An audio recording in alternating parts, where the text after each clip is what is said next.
In this short tutorial, I'll show you how to allow message requests from everyone on Instagram. It's a simple process that can help you connect with new people and grow your network. To get started, open up the Instagram app and then tap on the profile picture icon at the bottom right corner of the screen.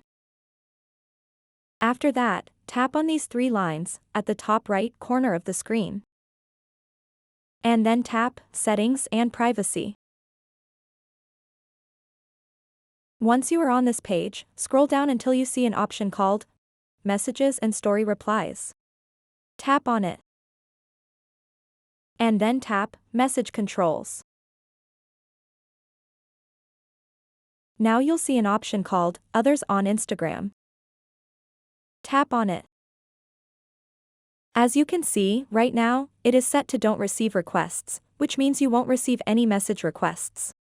To allow message requests from everyone on Instagram, simply tap and select the Message Requests option.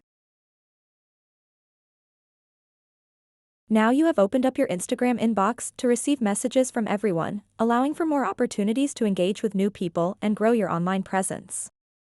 So that wraps up this tutorial. If you have any questions about this whole process, please let me know in the comments section below. And if this video helped you out, please give it a big thumbs up and subscribe to this channel for more tutorial videos like this one. Thank you so much for watching and have a good day.